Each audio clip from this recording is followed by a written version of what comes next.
Bueno, buenas noches. Bienvenidos. Lo que quise compartir esta noche es algo que pasó en un proyecto real, algo que estoy desarrollando aún dentro de la compañía y pues que a lo mejor les puede servir de referencia, digamos, para lo que pueda hacer esta herramienta. El loguito que ven allá es el del Elastic Stack, que en realidad significa respectivamente las diferentes herramientas. Una que se llama Bits, una que se llama Logstash, Elasticsearch y el Kibana, pero ahí las vamos a ir viendo. Lo primero es el dolor de cabeza del asunto de loguear lo que pasa dentro de una aplicación, para lo cual tengo un videito para que vayan ahí viendo. Ya lo ponen ahí. No sé si ven esa película, capaz que alguno la vio, no, hay otros que no. Ese elefantico está buscando una flor en específico entre todo ese mar de flores que hay ahí. En esa situación más o menos es que uno se ve cuando las aplicaciones son muy masivas, muy intensivas en datos, y estoy tratando de saber cuál es la tracita del log donde se ve dónde fue que falló la aplicación. Quien haya depurado aplicaciones altamente desacopladas, y eso sabe que uno se demora la mayor parte del tiempo en llegar a donde tiene que llegar. Entonces, básicamente ese es el dolor de cabeza del login.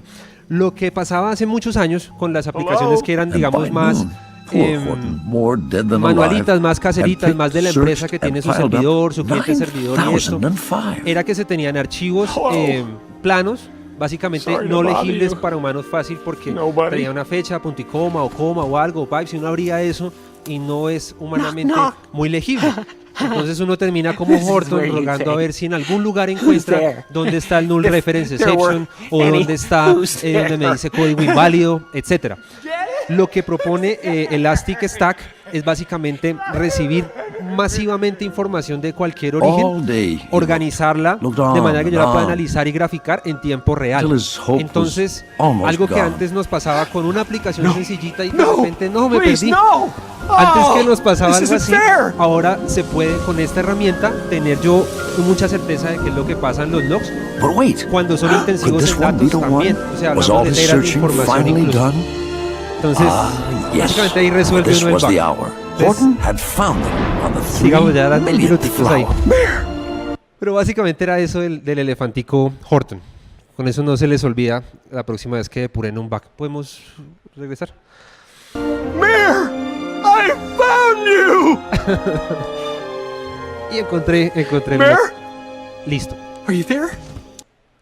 Entonces, les voy a hablar un poquito de la compañía de donde se origina esto. No les voy a contar el nombre ni detalles, pero para que se hagan una idea. Entonces lo quise llamar a esta parte el Kraken. Saben ustedes, el monstruo mitológico que devoraba barcos en el mar. Esta compañía tiene más o menos unos 160 millones de clientes al año, tiene unos 100.000 empleados, funciona en 600 ciudades alrededor del mundo, tiene un revenue anual de $1 billón más o menos. Eso en cuanto a compañía. En cuanto a las aplicaciones que he podido tener la oportunidad de trabajar ahí adentro, por ejemplo, teníamos una APS que más o menos tenía 4 teras en datos, de los cuales había que estar consultando constantemente cosas. El sitio principal de ellos tiene más o menos 1 millón de visitantes únicos diarios, corren 250 máquinas virtuales. Y eso de los índices tiene que ver con el Elasticsearch. El Elasticsearch uno escribe en índices. Entonces yo, por ejemplo, tengo un índice por aplicación y yo allá tiro todo lo de esa información. La instancia que hay en este momento allá de Elasticsearch, Kibana, todo este stack, tiene más o menos 100 índices ahí y sumando. O sea, lo que ellos están haciendo es una transición de una cantidad de aplicaciones legadas a algo que está mucho más centralizado, como lo puse en el título de la charla. Entonces, tengo unos monachitos básicos por los que voy a pasar rápido, pero es... Como les decía, en la antigüita era una aplicación, puede ser web, escritorio y una base de datos. Pero eso fue creciendo en complejidad en los últimos, 10, 15 años. Esto era más o menos como si uno tuviera un edificio así, 4 plantas, interés social, nada muy del otro mundo, unas cajitas. Uno tenía sus componentes, sus sistemas, medio los ponía a hablarse directamente, los acoplaba, etcétera. Pero eso fue creciendo en complejidad. Entonces de repente ya no tengo solo la base de datos, sino que es que también tengo búsquedas por acá, tengo un caché, tengo unos workers, allá tengo unas colas, etcétera. Y eso se empieza a hacer más complejo, y este es el escenario en el que trabajamos hoy día en este tipo de compañías como ese Kraken, y en el que básicamente nos volvemos locos todos tratando de encontrar muchas veces algo tan sencillo como una traza que me diga qué excepción ocurrió. Pues como se darán cuenta, esto sencillamente es malsano, tener, digamos, un ecosistema, digamos, de aplicaciones en una compañía así. Y les quiero recomendar abajo, después cuando puedan ver esta charla, si lo pueden ya, tengo un libro recomendado para diseñar aplicaciones intensivas en datos, ¿sí? Y estas imagencitas incluso son de este señor Martin Kleppmann. Entonces pasamos de la vivienda de interés social de 4 plánticas a esto que son los nanoflats de Hong Kong, y entonces se imaginarán lo loco que es estarse moviendo, hablando con DevOps y con uno y con otro, a ver si puedo encontrar yo los logs. Bueno, entonces es como encontrar una aguja en un pajar, y la idea es que esto nos va a ayudar. Entonces tenemos un primer caso real que voy a pasar más o menos por encimita, el largo es el segundo, y es el siguiente. Alguien tuvo que hacer un desarrollo para entregar cierta funcionalidad, integrarse con unos servicios de los que no se sabía bien el modelo, de los que no se sabía bien cómo funcionaba, etcétera, porque es una aplicación legacy de hace muchos años. Entonces el conocimiento, seguramente los que hicieron eso ya se pensionaron o ya están en otra empresa, lo que sea. Entonces es muy difícil saber cómo funciona por dentro. Básicamente este desarrollador lo hizo en local, la famosa frase me funciona en local, lo hizo en Dev, lo pasó a QA, esto va pasando hacia allá, y los monachitos que le puse acá manuales, porque parte del deployment de esta aplicación, que es monstruosa, o sea, la aplicación monstruosa no es toda legacy, hay una parte nueva para la que se están trayendo las cosas, pero la parte legacy todavía es manual, o sea, hay alguien allá que va ahí manualito, pone archivos y eso, y QA, después integración, llegan a preview, y cuando fueron a hacer preproducción, falló, y uno dice, pero ¿por qué? Cuando él estuvo revisando el tema, para hacerles el cuento corto, todos los lower environments funcionó. Preproducción y producción básicamente es lo mismo, o sea, yo en preproducción tengo la misma data de producción, todo eso es data real. Y de esto hace 6 meses, y aún no se resuelve. Básicamente, ¿qué fue lo que él encontró allá al final? Él encontró que dijo, ¿cómo loguean en esta aplicación? ¿Cómo hace uno? Uno va y copia el código y dice, se loguea así, voy a tirar un mensajito así. Lo que él no sabía era que todo esto, de ese login que se hace en archivos, que funciona muy bonito, acá ya no se loguea en archivos, porque es una aplicación, recuerden, que corren 250 servidores que atiende 1 millón de usuarios diarios, donde le lleguen a aprender los logs a esto que loguea en archivo, tumban los servidores en cuestión de minutos. Entonces es como si yo hubiera estado traceando en debug y de repente acá esto se me volvió release y quedé ciego. ¿Por qué? No pueden prender esos logs. Empezaron a hablar con DevOps, a ver, creemos la carpeta temporalmente, no sé qué tal, ni modo. Y ahí están en este momento en la pelotera, porque volver a traer este desarrollo legacy de acá, por todo este proceso hasta acá, va a tardar más o menos 2 meses. Y de esto se dio cuenta él hace como 15 días. ¿Listo? Entonces, ¿qué aprendimos de esta cuestión? 2 cosas. La primera es que hay veces no se tiene un entendimiento estándar acerca de cómo se hace el login, sino que el dev llega y dice console.log, un archivito acá, o escribo por allá, y no hay una estructura, digamos, clara de cómo vamos a hacer una estrategia de login, cómo vamos a aprovechar esa data, porque a veces se escribe como pasé por aquí, o lo que sea. Si ustedes, digamos, logran agarrar así rapidito lo que les traigo hoy, se van a dar cuenta que una estrategia de login bien hechecita puede sacársele una data muy provechosa.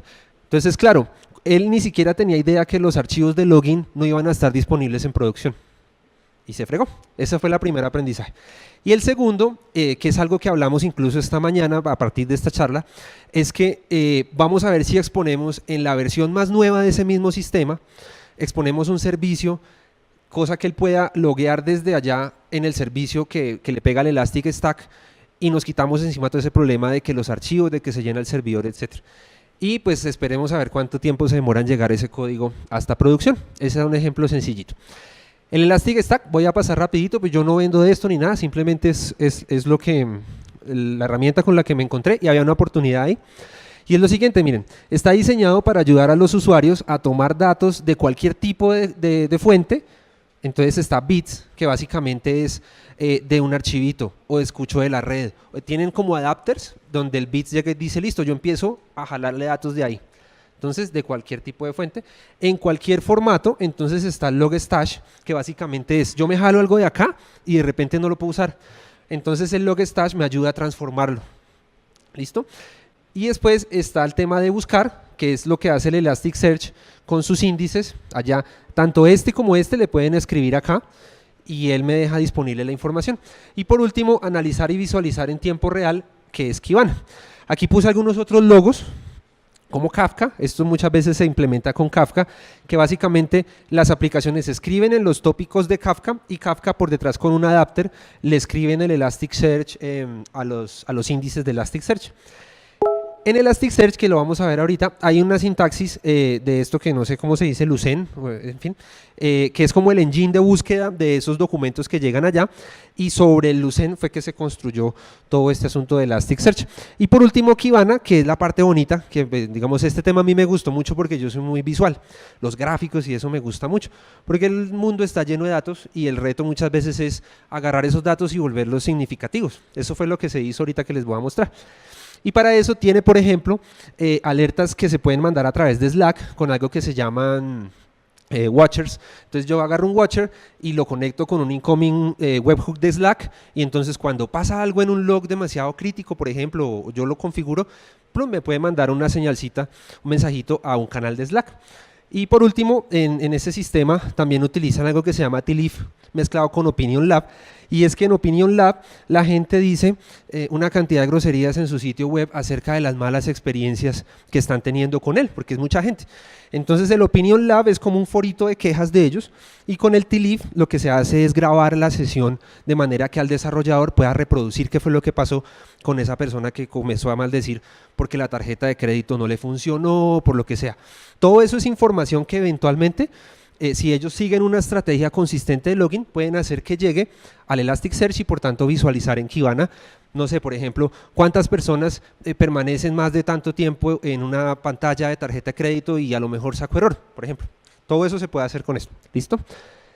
Ese es el Elasticsearch. Así luce más o menos. Esta es una foto que saqué esta tardecita, así rapidito. La idea es esta. Tengo la parte de Discover, que Discover es esto de acá, que es como los resultados. Tengo esta barrita de búsqueda, no me voy a tener mucho en el uso de la herramienta, eso lo pueden buscar, pero básicamente en el Discover es donde yo veo qué es lo que hay. Y en esa barrita de búsqueda yo puedo utilizar, si ven allá que dice Uses Lucene Query Syntax, yo puedo utilizar esta sintaxis. Entonces así, muy por encimita, yo puedo por ejemplo buscar, como los documentos me llegan en JSON, yo puedo buscar allá arriba, por favor, que en el campo status contenga activo. O puedo buscar, por ejemplo, con estos operadores lógicos, puedo decir que el título sea este. O si lo utilizo así, el engine tiene por debajo un operador lógico por defecto, entonces que me aplique el por defecto. O si quiero aplicar una expresión regular en la búsqueda. O si quiero, por ejemplo, estos los llaman, se me va ahorita el nombre, es una palabra en inglés como difuso, como apenas aproximado. Entonces si yo le escribo algo así, él me va a buscar lo que sea parecido a esto y lo que sea parecido a esto, ¿sí? Y este último que puse acá es campos que sea, es como un wildcard. Entonces yo digo, los campos book.algo en el book que tengan esto, ¿sí? Entonces fíjense que pasamos de escribir en archivos que primero vaya y encuéntrelos, porque muchas veces van a archivo de tal hora, de tal día, y después de que llegó, como el elefantico, vaya, mire a ver dónde está la cosita. Y en cambio, si yo hago que entre vía bits o vía logstash y se indexe en un Elasticsearch, yo puedo venir con sintaxis de Lucene y encuentro las cosas, básicamente. La parte de alerta ya se las hablé un poco, y es que yo con Watchers puedo hacer una integración con Slack, y en Slack puedo tener canales que me notifiquen cosas, dependiendo, digamos, de lo que yo quiera loguear, pero aquí es importante la estrategia. Una de las cosas que quiero que se lleven hoy, y de las que no tengo respuesta porque no sé ni en qué trabajan ni cómo lo hacen, es uno subestima muchas veces la parte de instrumentación de esa tracita que yo pongo allá, ¿para qué me sirve? Pues la verdad es que yo la puedo hacer que me sirva para algo y después sacarle el jugo. Pero también hay unos adapters que estos sí no los he usado, alguna vez lo configuré, es que miren, parece que puedo tuitear, pero también tengo allá algo con PagerDuty y tengo algo para mandar correos, y todos son temas de alertas. En monitoring está, por supuesto, esto sí es de la página de ellos, este no es el servidor de verdad de nuestro cliente. Puedo más o menos saber cómo van los índices, qué tamaño pesa, cómo está de memoria, porque obviamente si yo voy a hacer algo centralizado, yo también tengo que tener cuidado de no ir a reventar mi instancia de Elastic Stack, básicamente. Aquí también puse otro ejemplito, yo puedo buscar, por ejemplo, error, y me saca una línea de tiempo donde me dice, vea, tuvimos 4.900 errores a tal hora, trin, y yo acá puedo ver qué son, puedo agregarle acá error and, que sea un get, o and, que sea un post, o el origen, etcétera. Aquí arriba, por ejemplo, dice today, pero en la de hace rato era un rango específico. En fin, eso es de uso que lo encuentran en internet fácilmente. Y esta parte que es chévere, que es del ejemplo 2 que traigo, y traigo solo 2, ya les conté uno, es, claro, como ese sistema en el que yo entré a participar, a apoyar con esto, no tenían como una estrategia clara de cómo escribir lo que se escribe. Entonces yo tenía las trazas que contenían lo que yo necesitaba, pero por ejemplo decía, no sé, la tabla tal, la tabla número tal fue procesada con éxito. A mí no me importa todo el mensaje, yo quería saber el numerito para poder graficar eso.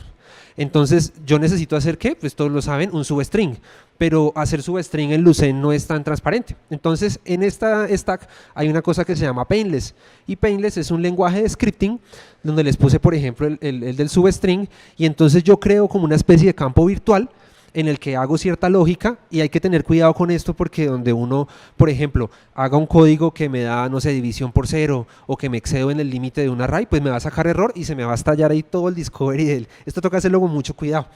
Pero con esto fue que pude empezar a extraer de trazas y empezar a hacer consultas basado en extracciones de trazas, y una vez tenía la consulta, pues me monto un gráfico. Y díganme, ¿cómo hace uno con archivos planos para hacer esa misma búsqueda? Pues no, era imposible. Entonces viene el segundo caso que les traigo hoy. ¿Cómo voy de tiempo? 16 minutos. Vamos bien. Este es el segundo caso. Esta es la arquitectura básica de uno de los proyectos en los que he estado yo con este cliente. No dice por ningún lado quiénes son ni nada, no. Listo. Entonces, básicamente tengo el usuario, HTML, JSON, tal. Tenemos un frontend, un backend, un Windows Service que está haciendo cosas allá en background. Por allá tenemos una base de datos del dominio del negocio, otra in-memory que se supone que es más rápida que la del domain, una especie de caché. Y tenemos el APS, que era el que yo les decía hace rato que era como de 4 teras, y unos servicios de seguridad. Hasta ahí nada que de pronto no hayan visto en otros proyectos. El punto de dolor en este caso que les traigo, está con este señor. ¿Por qué con él? Porque resulta que lo que ocurría en el front y en el back y tal, al final terminaban llegándole unos archivos a él que tenía que procesar, pero no había una UI para saber qué está pasando, ni cómo lo está haciendo. Entonces, ni siquiera llegando al cliente, sino desde los mismos QCs, teníamos un canal para cuando, digamos, llegué a este problema y me lo encargaron, teníamos un canal estallado de, ¿alguien puede ver qué le pasó al Windows Service en desarrollo? Por allá al rato, ¿alguien puede decirme qué pasó en Cuba? Mandé a procesar un no sé qué y no me procesa, porque en el frontend salía una cosita que decía error, o decía procesando, pero mentiras que no estaba haciendo nada. Entonces esto era un punto ciego, y tampoco íbamos a tomarnos el trabajo de hacer un UI para algo que el cliente no pidió. Entonces era saber qué está pasando allá por dentro. Básicamente este es más chévere que el anterior. Entonces el reto que hubo muy grande es que ni en nuestro pod acá de Globant, ni en el cliente había alguien que con certeza supiera usar Elastic Stack. Yo tampoco. Alguien allá, de nuestros Glovers allá, nos dijo, necesitamos que alguien se vuelva experto en esto. Y me pasaron la herramienta y entonces me puse a estudiar. Básicamente así llegué acá. Y por eso les quiero compartir esto hoy. Cuando ya aprendí toda esa carreta que les echaba hasta ahorita, entonces dije, vamos a hacer un dashboard. Y este fue el diseño del dashboard original que se hizo, que básicamente tiene unos filtros donde yo le puedo decir, quiero que me diga qué está pasando en QA, quiero que me diga en preproducción, con checkbox. Quiero que aquí abajo tenga estas partes que se las voy a mostrar en el siguiente slide, creo, donde está el Heartbeat y el Watchdog, porque es que el problema con el Heartbeat era que cuando Data Ledger hacía un deploy, resulta que había unos triggers en una base de datos que eran los que le avisaban al Windows Service que algo pasaba, pero si Data Ledger desplegaba una base de datos, pisaba los triggers y los dejaba rotos, o sea, ya no se disparaban. Entonces nadie se daba cuenta hasta que uno entraba allá y decía, es que los triggers, otra vez Data Ledger, ¿sí? Entonces este Heartbeat fue el primer cabezazo, fue llegar y decir, ¿por qué no hacemos algo para que de alguna manera sepamos que esos triggers están vivos y que el Windows Service está vivo, básicamente? Y un watchdog, digamos, me acordé de mis tiempos de electrónica, y es el watchdog en los microprocesadores, es el que se encarga de que si se colapsa el PIC, él llega y dice, me reinicio o hago algo, ¿sí? Entonces dije yo, miércoles, pues si me doy cuenta que está muerto, pues lo revivo, básicamente. Fíjense que tiene mucho sentido común. Y aquí para abajo, todo esto fue añadidura, porque digamos que nos preocupamos porque no solamente le resolvamos el problema al cliente, sino ver qué más le podemos entregar de valor. Entonces, estos eran más grafiquitos que ya veremos a continuación. Esta parte que les voy a mostrar, tenemos el Discovery acá y tenemos estas otras dos, el Discovery que ya vimos, y tenemos estos dos que son Visualize y Dashboard. Entonces, ¿yo qué hago? Para que se ubiquen más o menos. En el Discovery yo puedo llegar y decir acá, muéstreme todos los errores de tipo get del servidor tal, o si quieren algo más en lenguaje de negocio, como por ejemplo, muéstreme todas las fallos de tarjeta de crédito en el módulo tal, por ejemplo. Y yo agarro esa consulta y guardo la consulta y le pongo un nombre. Yo llego y digo tarjetas fallidas. Y con esa consulta que viene con Lucene y me filtra toda esta mano de datos que llegaron acá, entonces yo vengo a Visualize y llego y digo, igual que en toda herramienta, ¿qué quiero? Unas barritas, ¿qué quiero? Una tortica, y ¿qué consulta le pego? Entonces fíjense que agarro una consulta de una cosa muy específica, de un login bien pensado, y cada uno tendrá un problema en su cabeza que dirá, si yo le hiciera una consultica a ese error que tanto pasa, null reference exception, overflows, todo tipo de cosas. Se hace la consultica y en Visualize creo cada uno de los charcitos, o la gráfica que sea, dispone de bastantes, y en el dashboard uno ensambla de ahí. Entonces uno llega y dice algo para el módulo de ventas y quiero que sea con este, con este y con este y con este, y se ve en el dashboard básicamente. Entonces vamos a los bifes. Entonces está el perrito del Watchdog, que ya les dije más o menos qué era, y así se ve en la vida real. Esta la tomé, espero no haber dicho de dónde era, pero ahí está. Este es el Heartbeat y este es el Watchdog. Entonces básicamente, ¿qué tenemos acá? Cada fila representa un ambiente. Entonces tenemos QAI, UAT, local, no sé qué. Y esto es básicamente que la solución fue al Windows Service, le pusimos alguna especie, llamémoslo de timer, y cada cierto tiempo él decía, estoy vivo, estoy vivo, estoy vivo, y escribía en el tópico de Kafka ese, y allá llegaba al Elasticsearch. Entonces lo que hicimos es graficar todas las veces que está, obviamente estos son barritas individuales, pero se organizó la gráfica de manera que parezca una sola.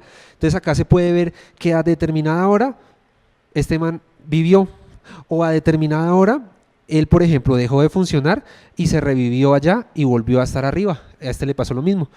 Este de repente estuvo intermitente, alguien estuvo jugando con ese ambiente y tal.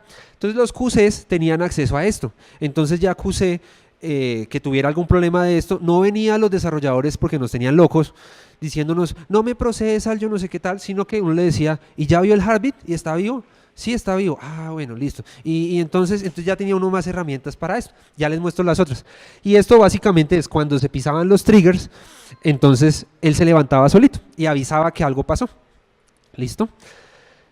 Estas son las otras partes que vieron en el diseño que hicimos preliminar. Entonces es lo otro que decían los QCs, dicen, no, yo subí un archivo y lo subí a tal ambiente. Entonces acá quedaba graficado el código del archivo, como los QCs normalmente saben, tengo un cargue código tal que no me procesa. Entonces acá uno se podía dar cuenta si lo tomó, y acá muy parecido. Con esto uno podía más o menos saber si el servicio estaba respondiendo. Es decir, le pusimos un UI a lo que no tenía cómo tener UI, porque nadie se iba a meter en ese problema por alcance, por costos, etc. Y había una última parte bonita también, donde entonces decíamos qué cantidad de errores han tenido el servicio, porque el punto de dolor era que no estaba funcionando siempre y estábamos ciegos, pero listo, le entró a procesar un archivo y de repente, por decir algo, los códigos de empleado no sé qué por dentro fallaron mucho. Fallaron. Entonces aquí se grafica si hubo, por ejemplo, picos. Entonces estaban haciendo alguna prueba y ese archivo estalló para todos lados. Bueno, ahí se podía ver también por ambiente y las horas. Más o menos es la idea. 23 minutos apenas. Entonces las 3 lecciones que saqué de esta, la primera fue crear un mecanismo amigable para ver los errores. Entonces miren que los devs, los QCs y los clientes necesitaban una manera amigable de ver qué pasaba en esa caja negra. Eso puede sonar un poco tonto, pero nadie lo vio en el proyecto hasta que empezaron a probar y empezaron a haber problemas con ese servicio. Obviamente también hubo que atacar otras causas por las cuales eso no estaba tan estable. Entonces, por ejemplo, se implementó TPL para hacer procesamiento en paralelo, se hicieron otras cosas y al final quedó lo más estable y bonito el servicio que les mostré. La segunda parte es estar como atentos a lo que hagan DevOps u otro tipo de cosas, como por ejemplo los deploys. Nos tomó semanas, si no meses, darnos cuenta de que todo el ruido que había era porque se pisaban esos triggers en los deploys. Hasta el momento todo el mundo, pero esto está muerto, y se revivía misteriosamente porque claro, alguien hacía alguna vaina y no le decía a los otros, y volvía a funcionar mágicamente. Entonces hay que tener cuidado con lo que pise DevOps para que no nos afecte los ambientes. Y esta, que es la más importante, por eso la dejé de último, busquen oportunidades. Yo les dije hace rato, en el cliente nadie sabía Elastic, yo no sabía Elastic, de mi equipo nadie sabía Elastic, pero uno ve la oportunidad y después de haberles entregado esta solución con todos los miles de problemas, porque esto de PM no bajaba, de cómo es posible que ese producto tan inestable, lo que sea, pudimos ver la oportunidad de decir, primero volvámonos expertos en algo que no sabemos, chévere porque aprendemos, y segundo, les garantizo porque pasó, después de allá me estaban buscando a mí, diciéndome, venga, en este otro proyecto tenemos este otro problema. Entonces terminé ayudando a otros equipos que nada tenían que ver conmigo para solucionar problemas de este estilo. ¿Listo? Y jugar un poquito con esto, están el tema de las demos. Entonces, esto lo encuentran en internet, ya les doy un enlace que es público, ni más faltaba. Vean todo lo que se puede hacer. Hay una cantidad de gráficos y cosas que se pueden hacer muy bonitas, solo les traje un ejemplo chiquito. Si entran a este, pues es básicamente entrar a los demos de Kibana que están en el sitio de Elastic y ahí pueden jugar un poquito con eso para que prueben ahí como el muchacho montando monociclo. Y ya, muchas gracias.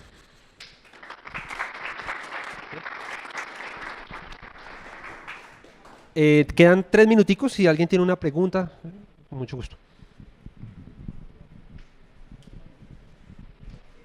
Dos preguntas. La primera, ¿esas herramientas que usted nos muestra son gratis, open source? Son open source, sí. Y la segunda es, para usted, la complejidad de instalar esto digamos, en un cliente, pues en su experiencia, ¿qué tan amigable es para arrancarlo a hacer? La verdad, la instalación desde cero no la he hecho. Ellos ya tenían una herramienta que no sabían usar. Básicamente, alguien allá hizo una consultoría, lo instaló y no sabían el potencial de esa herramienta. Entonces, yo les mentiría si les digo que ya lo instalé. Sin embargo, hay una comunidad bastante grande detrás de esto. Quienes cacharren con software libre sabrán que hay proyectos más, menos estables o cosas que pronto no tienen mucho respaldo detrás. La documentación de esto es muy buena, el soporte es muy bueno. Cuando yo tuve que hacer la parte del scripting para abrir las cadenas y poder graficar un numerito que venía entre el segundo paréntesis y eso, encontré documentación de Painless sin problema. No es tan obvio al comienzo que yo puedo hacer eso, por eso se los menciono para que si pronto averigüen, pero lo que sí digo es hay una comunidad muy grande detrás y estoy seguro que instalarlo no tiene mayor misterio.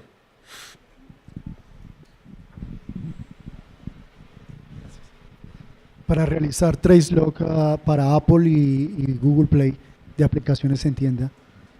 Sí, pues digamos que ya la arquitectura en la que uno adapte esto es cualquiera, porque lo que les mostré al comienzo de Bits y Logstash, pues básicamente yo tengo adapters de Bits para monitorear la red, para archivos, para cosas. Entonces, si yo quiero saber lo que pasa en una aplicación móvil, yo puedo hacer que, por ejemplo, en uno de estos proyectos que trabajé acá, había un endpoint que se expuso en algún lado para que los frontends tuvieran cómo mandar allá login y ya. Pero la cuestión es de estrategia, porque es que hay veces somos como muy caóticos y solamente dejamos solamundos por ahí regados a ver si pasó por ahí.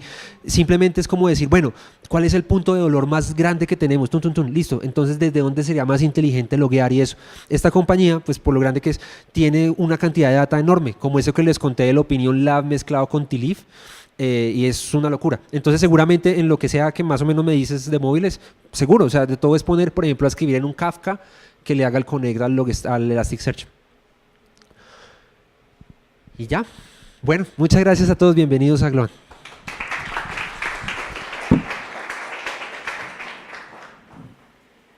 Bueno, les quería recordar a todos que las charlas quedan disponibles en el canal de Globant en YouTube. Entonces, por si quieren volver a revisar esta charla o quieren ver algo que se perdieron del otro track o de días anteriores, pues ahí pueden verlo. Bueno, ahora vamos con Nicolás. Nicolás nos trae una charla de Componentifier CCS y básicamente es una metodología que permite estructurar proyectos en pequeños pedazos de tamaño atómico pero fuerza nuclear. Nicolás es un front-end developer con amplia experiencia en arquitectura y optimización, tooling y JavaScript en todas sus fases y a veces diseñador por gusto. Nicolás.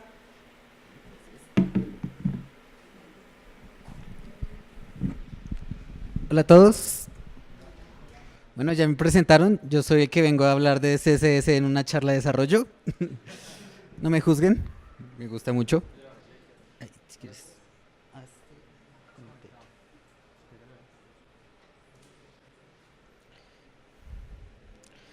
Ok, bueno, entonces, ¿por qué decidí traerles hoy esto de Componentify? Lo que sucede es que, bueno, estamos en un proyecto, básicamente es un proyecto de tamaño mediano, ya lleva un par de años de desarrollo y pues se da la cosa que se quiere empezar a modernizar, a mejorar. Entonces se monta un equipo en el cual soy el único frontend. Se empiezan a hacer mejoras en la arquitectura, pero la aplicación en el lado frontend es muy monolítica. Tenemos clases gigantes, tenemos CSS gigantes. La aplicación es de 2 módulos, servicio al cliente y ventas, y hay 2 CSS, servicio al cliente y ventas. Entonces, pues, desde mi lado me parecía un poco claro de que quería, pero debido a que era la única persona front en el equipo, no era no era tan obvio para todos como lo que se debería hacer para tener un ambiente en el que todos pudiéramos trabajar de forma rápida, escalable. Entonces empecé a leer, empecé a tomar y pues tuve la oportunidad de traer algo a nuestro pod y que ya se ha empezado a esparcir con el cliente, que lo llamé Componentify. Divide y conquistarás. Entonces vamos a ver qué es.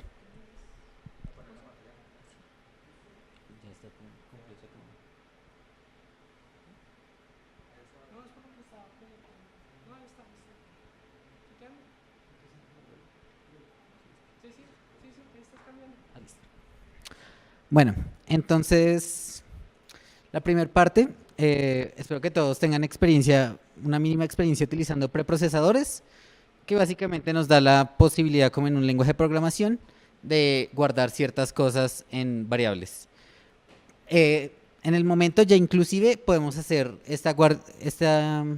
guardar estas variables de forma nativa con CSVar, pero en los ejemplos voy a estar utilizando principalmente esas, debido a que es la herramienta en la que está la mayoría de los proyectos actuales de desarrollo. Entonces, bueno, tenemos un botoncito de compren ahora, compren.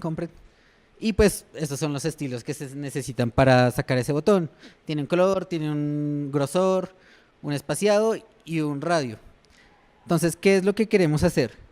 Que cada uno de las pequeñas partes sea siempre algo que llamamos un token, una variable. Entonces, es mucho más entendible si vemos que, por ejemplo, que este color azul es el color de la marca, no es el azul de Facebook, no es de la marca en especial, que tiene un grosor medio. Entonces, pues esa fuente se renderiza en un grosor medio a 500. Un padding MD, pues te da como una perspectiva de qué tanto padding necesita. Y lo mismo con un border radio muy pequeño. Entonces, esto convierte nuestro CSS en algo que podamos leer como hacemos con otra cosa, que es hacer un código que se documente a sí mismo. Entonces, la idea es que todo debería ser un token, exceptuando pues las palabras claves como auto, left. Entonces, todo debería ser un token y si no, está algo mal. Entonces, digamos, pues aquí son unos pocos ejemplos de una serie de tokens, por ejemplo, para el proyecto, que son los border radio, los colores de la marca, colores de estados, colores neutrales que usamos de fondo, gradientes. Entonces, todo esto se va convirtiendo en algo que tú puedes entender y leer. Por ejemplo, algo que nos pasaba mucho era con el Z-index. El Z-index, para los que no sepan, es qué tan adelante o qué tan atrás va a estar un elemento. Usualmente se ponen uno encima de otro, pero uno lo puede llevar muy adelante o muy atrás con esta regla. Entonces, ¿qué pasa? Bueno, el header siempre debe estar adelante. Entonces alguien dijo, eso es un 1000, y le pusieron 1000. Luego alguien necesitó sacar un spinner que inclusive se renderizara en frente del modal. Dijeron, no, pues esto está en 1000, pues 5000. Luego hay un modal. No, pues ya estamos en 9999. Y así, y entonces cuando quieres un punto medio no sabes a cuál debes esto, entonces le empiezas a probar, vuelves, no es claro lo que está sucediendo. Entonces la idea es que tú defines ciertos niveles. Entonces vamos a esclarecer para toda aplicación: un modal debe estar delante o detrás del header, un spinner debe estar delante o detrás, un tooltip debe estar delante o detrás de qué, en ese caso, y ya te soluciona como ese estrés mental de esta vaina en qué nivel va. y eso ayuda un montón. Entonces, también algo que hicimos fue no solo los colores, decir como esto es gris, esto es rojo, sino su significado. Entonces, el color gray es cuando el texto esté muted, cuando esté opacado, digamos que algo no se puede clicar, entonces está en text muted. Entonces es mucho más entendible decir que el texto está muteado, que está silenciado, a decir que es un texto gris, porque pues hay razones que puede ser gris visualmente, pero su funcionalidad continúa. Entonces la idea es que armen su propia hoja de tokens, pueden editar más, pueden editar menos, y lo hagan de una forma que el equipo lo entienda. Digamos, nosotros usamos como tallas, que son XS, SM, MD, LG, algo como Bootstrap, y pues que ya sabemos entonces que ellos no tienen que mirar los tokens, sino dicen, pues si el padding SM es muy pequeño, pues el siguiente es MD, y el siguiente es LG. Entonces se convierte en algo intuitivo para el equipo.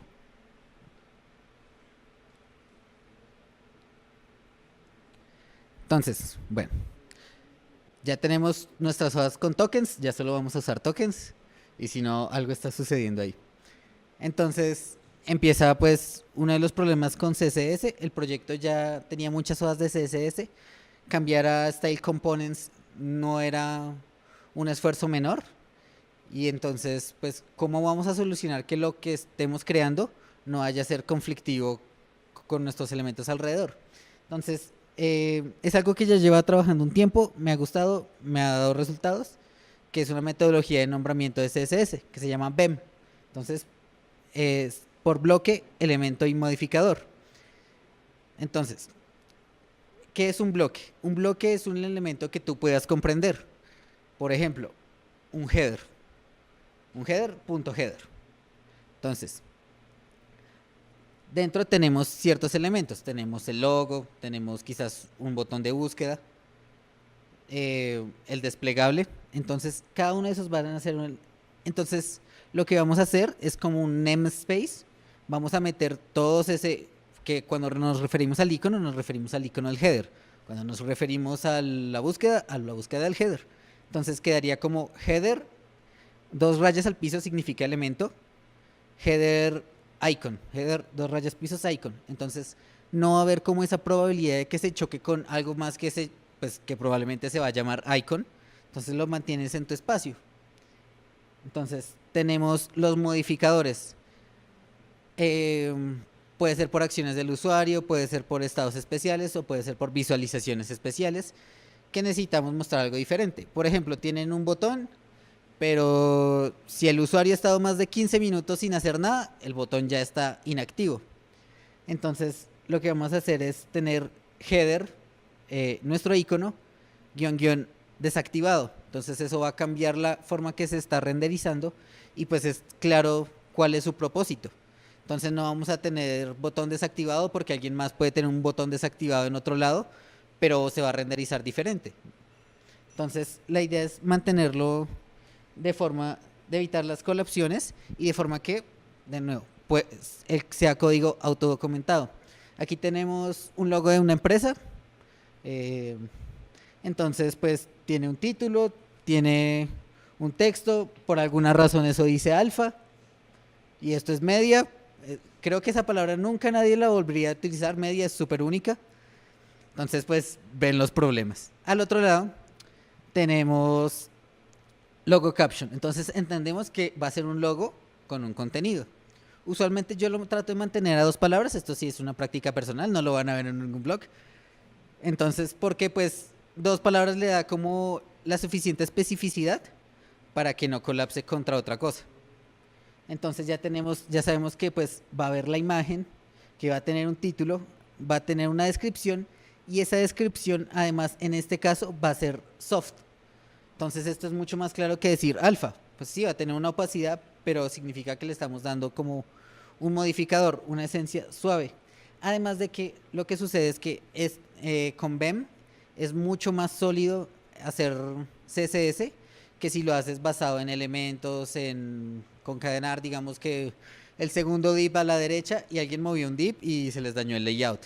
Entonces pues las clases son mucho más fuertes porque no importa si en este caso es un H3, lo quiero bajar de nivel a un H2 por cuestiones de SEO, va a funcionar perfectamente.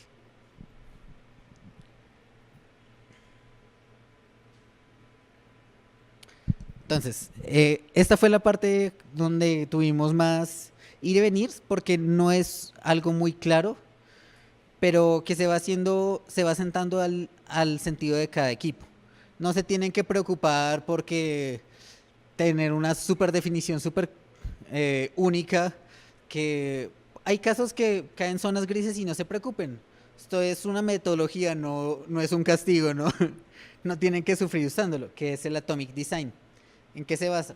En que tenemos pequeñas partes que se van construyendo en partes mayores, así hasta que pues tenemos sistemas completos. Por ejemplo, en este caso tenemos muchos átomos, esos átomos constituyen un par de moléculas y ese par de moléculas constituye un organismo. Entonces vamos a ver cómo se manejan entre ellos, comenzando desde el más pequeño. Bueno, en este caso, pues la mayoría de proyectos frontend hoy en día utilizan algún tipo de framework. Igualmente no lo pueden pensar en HTML normal. Entonces, un átomo es el elemento más pequeño posible. Entonces pueden imaginarlo como sus botones especiales, como sus textos especiales, pequeñas cosas que renderizan y usualmente pueden ser muy reutilizables. Ellos permiten esa flexibilidad de que, pues, como en la química, si combinas un átomo de dado elemento, se puede combinar con muchos elementos más. No es propio de que se tenga que combinar con cierta parte. Entonces les da como oportunidades de hacer su propio sistema. Usualmente nuestros átomos son, por ejemplo, el header de un diálogo, pues algo que se permita usar y una otra vez con nuestro propio contenido. Ya la idea de ahí en adelante es que vamos a escalar. Entonces, si por alguna razón tengo un elemento que está utilizando un botón customizado y un input customizado, está utilizando dos átomos. Entonces, la unión de átomos son moléculas. Entonces, así va a escalar. Entonces, la unión de moléculas son organismos. Y hay unos niveles mayores que pues vamos a verlos. Entonces, aquí tengo una página que me gusta, que se llama Dev2.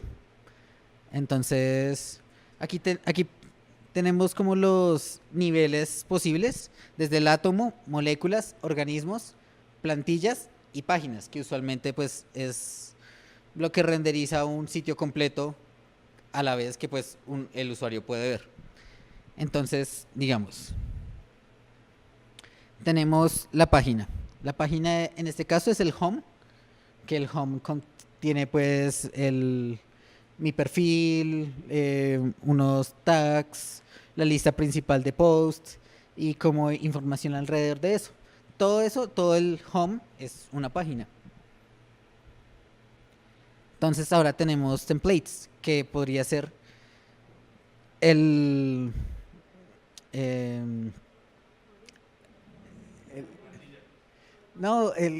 Facebook, ¿cómo se llaman cuando hacen sí, la timeline, sí, esa palabra. Entonces el timeline, en este caso va a ser porque ya es una parte en específico, pero pues no es una parte sencilla, o sea, ustedes no crean un timeline con 3 líneas.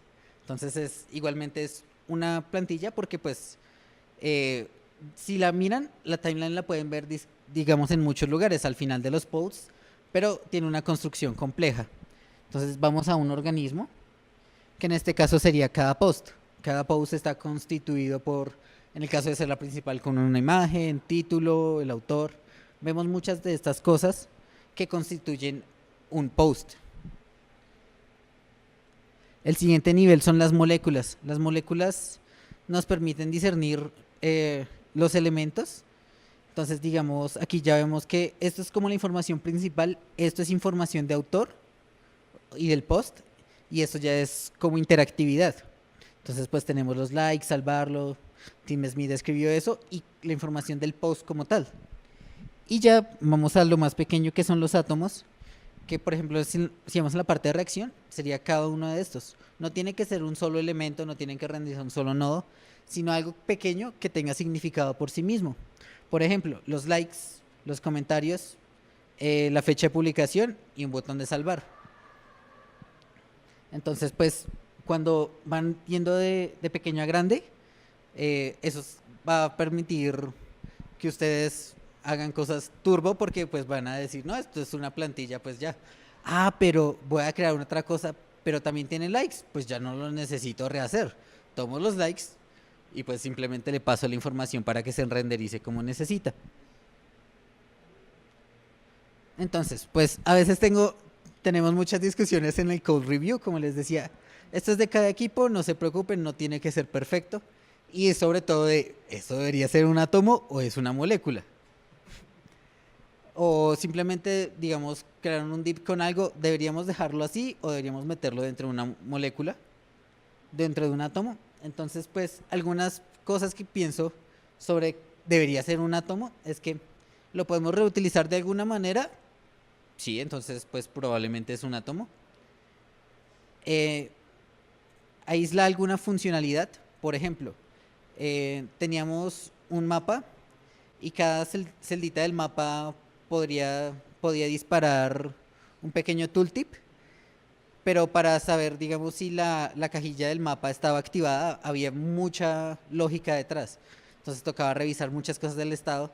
Entonces o sea, al dejarlo, esa casilla, aunque solo renderizaba un div que decía como con una clase al final, al meter todo eso en un átomo era mucho más legible cuando veíamos algo de mayor nivel, porque decíamos que bueno, un mapa está constituido de varias casillas y ya hay que ver qué casillas se está renderizando y por qué es a nivel del átomo. Entonces eso aumenta la legibilidad y nos da más sentido de lo que está pasando.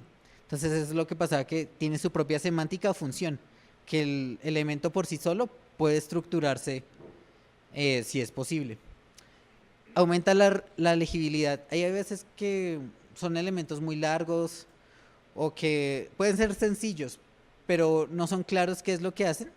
Entonces quizás envolver lo que teníamos ahorita, todo ese logo. El logo no está haciendo nada raro, el logo siempre se va a renderizar con un texto, pero quizás si lo metemos en un logo caption, cada vez que lo necesitemos vamos a saber para qué se está utilizando, cuando necesitemos el logo con su texto. Extende la funcionalidad y lo que les decía, a veces cuando hay lógica muy fuerte que simplemente retorna un elemento, es mejor aislarlo. Y la regla principal, un átomo nunca puede depender de otro átomo. Si necesita otro átomo, ya es una molécula por definición. Entonces, y ese nivel va escalando, y cuando lleguen a página, al principio les va a pasar que quizás escalan, y no, pero es que tenemos una página que depende de otra página. Ahí son problemas de extracción, quizás de cómo están manejándolo, y quizás van a ver cuenta que hay veces que dije, no, pues estoy utilizando aquí una molécula, pero estoy devolviendo lo mismo. Simplemente le subí un nivel, pero no estoy haciendo nada con ella. No hay una razón de la por qué debería subir de nivel. Entonces, pues van a ver que mantenerlo como esos 5 niveles es más de lo que se necesita para el 99.8 de los proyectos.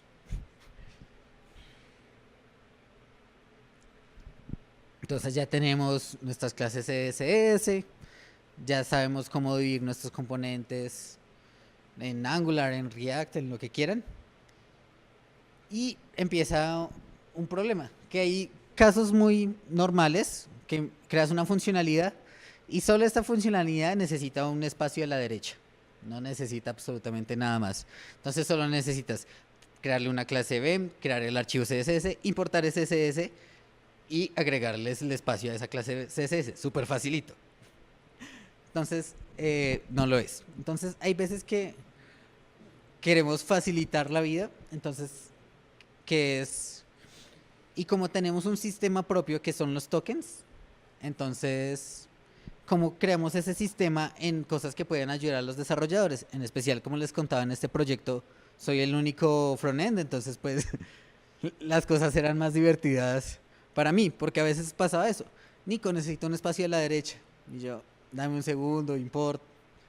Entonces empecé a crear como tipo Bootstrap, creo que la mayoría hemos usado Bootstrap, que es una serie de clases reutilizables que exponen de las más básicas estructuras de nuestros tokens, por ejemplo. Entonces, digamos, tenemos propiedad, lado y tamaño. Entonces, algo que les decía, necesitan un espacio a la derecha de tanto. Entonces se van exponiendo estas clases. Propiedades de color y pues el color. Entonces, cuando necesiten colores de fuente, no tengan miedo de ser específicos, porque si dicen color, pues a veces no queda claro el color de qué. Entonces, border color, font color, background color, y pues cuál va a ser el color. Y ahí volvemos a la legibilidad. Sabemos que necesitamos ponerle el azul de la marca, porque hay a veces azules de contraste, azules de esto. Entonces vamos a saber cuál es. Display, tamaños, digamos, fuente, el tamaño de la fuente, la propiedad. Entonces pues ahí vamos a saber qué necesitamos. Y la pregunta es, ¿cómo crear estos? En nuestros componentes tenemos átomos y moléculas. Para nuestros CSS vamos a tener tokens y colecciones. Entonces vamos a agrupar todos ellos. Usualmente los vieron agrupados con un comentario, ahora los vamos a agrupar en código para poder reutilizarlos.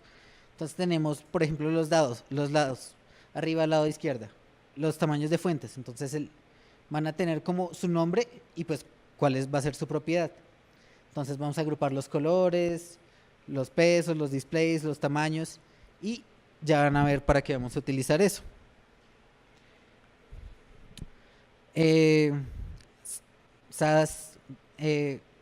Cuando utilizas, puede utilizar funciones que simplemente retornen clases.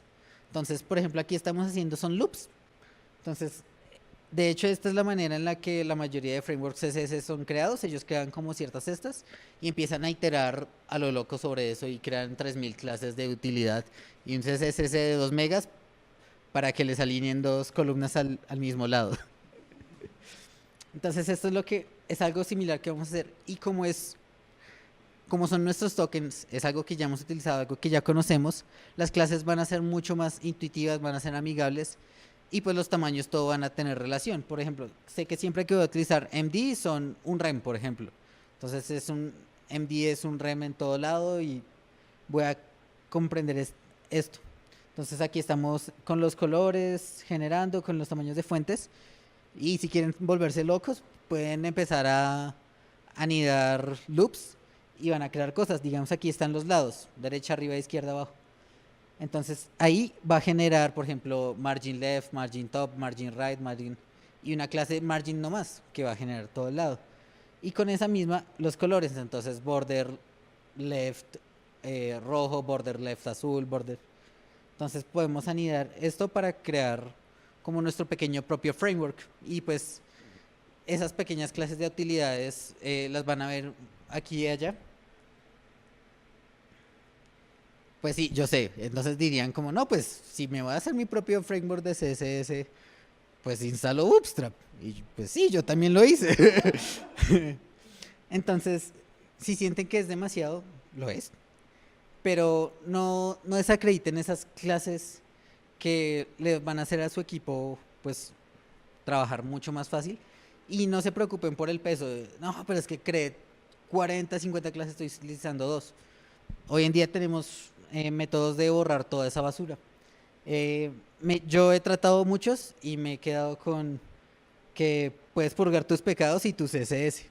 Entonces les presento a Purge CSS. Es una herramienta como Client CSS, y creo que en otras han visto. Viene en muchas formas. Viene como módulo de JavaScript, viene para Gulp, para Grunt, para Webpack. Es simplemente que lo conecten con su modelo en el front, con su toolline, y lo que va a hacer es quitar todas esas clases que no están utilizando. Purge me ha parecido mucho más inteligente, incluso ellos lo dicen, que otros como Clean CSS, porque Clean CSS solo dice como, lee todo el compilado y dice como, bueno, en ningún lado están utilizando padding left PM, entonces lo voy a borrar del CSS. Pero pues ustedes saben que las clases hoy en día son mucho más complejas. Uno las anida, las esto. Entonces él es capaz de notar esos patrones y generar un CSS limpio a partir de eso. Entonces tenemos un CSS bonito, solo van a utilizar lo que se necesite y hay un asterisco con respecto a utilizar a las clases de ayuda. Lo ideal es que si necesitan utilizar una clase de ayuda, no hay problema. Si necesitan utilizar varias, lo mejor sería por legibilidad, de que creen una clase de BEM y van a ver que si usualmente si necesitan tantas clases de ayuda, probablemente necesiten algo de lógica acomodada como un display especial y van a ver que la clase, que crear su clase CSS les va a traer más beneficios. Entonces la idea es que mantengan las de ayuda al mínimo posible, solo cuando sea necesario, solo una a la vez, y pues no se tienen que preocupar del peso porque pues Purge va a quitar lo que no se use, pero siempre van a tener las herramientas disponibles. Entonces, preguntitas y ahorita les hablo de una cosa.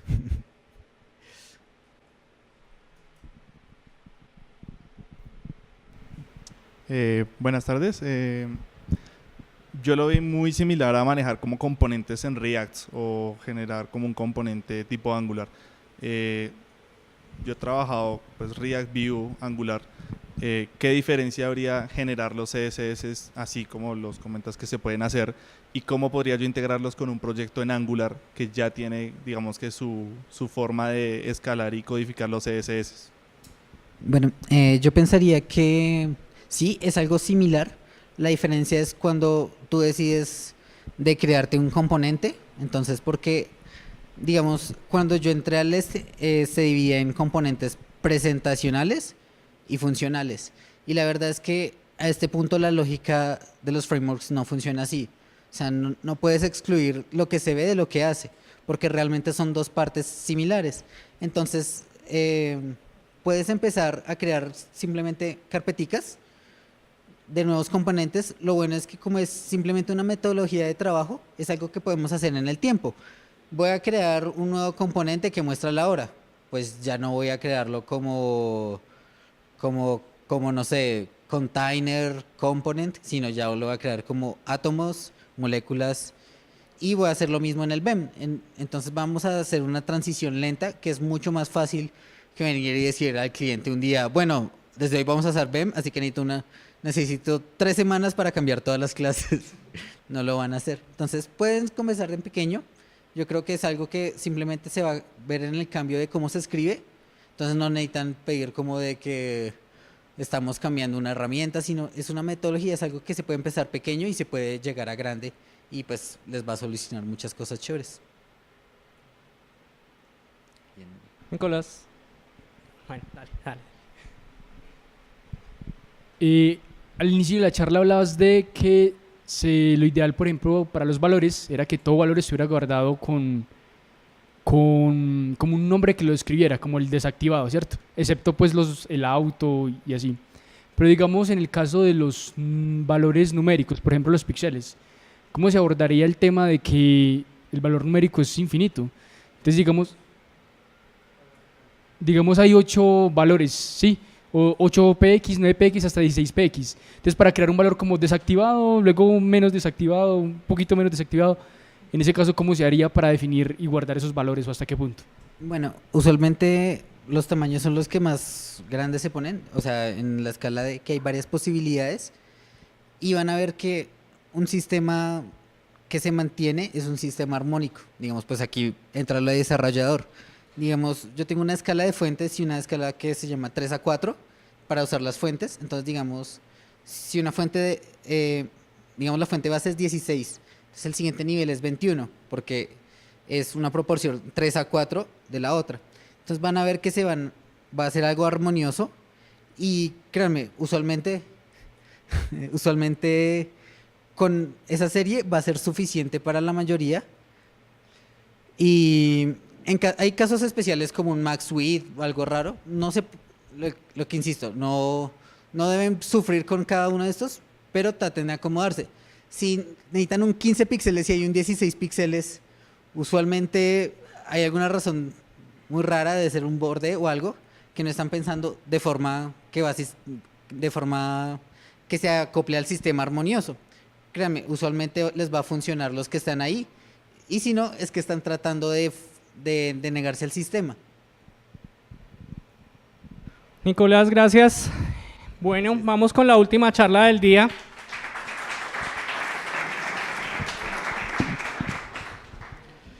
La última charla del día se llama Introducción al manejo de estado con React Redux, con Juan Mateo García. Juan Mateo es un web UI de Medellín. Él ha sido coorganizador de la Meetup React Medellín. Está muy interesado en Node y en el desarrollo de comunidades, pues en comunidades de desarrollo de software. Juan. Muchachos, buenas noches. ¿Cómo están? ¿Bien o no? Muchachos, como lo dijo Ricardo, mi nombre es Juan Mateo García. Soy Web UI Developer en la ciudad de Medellín. Momento.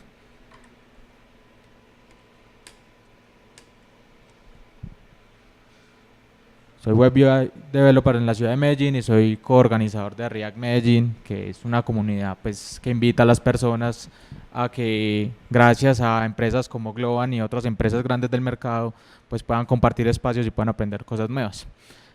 Lo que me trajo aquí el día de hoy a Bogotá fue, pues, primero, fortalecerme más en esto, ¿cierto? Y lo segundo, pues, compartirles un poquito de cómo hay librerías externas que nos pueden ayudar de pronto y nos pueden facilitar la vida, como en este caso es esta que se llama Redux.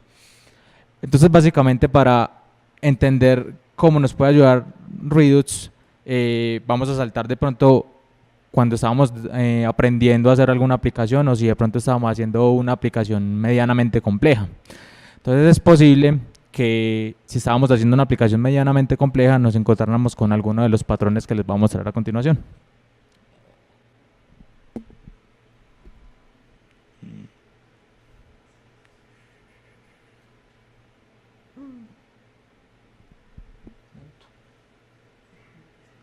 Bueno, la primera de estas es básicamente tener el estado regado en varios de los componentes de la aplicación.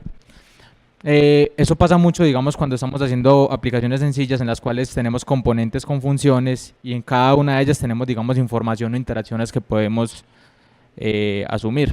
Entonces, como ven, pues tenemos una aplicación que tiene 4 nodos o 4 componentes, una aplicación, un header, un formulario y una modal.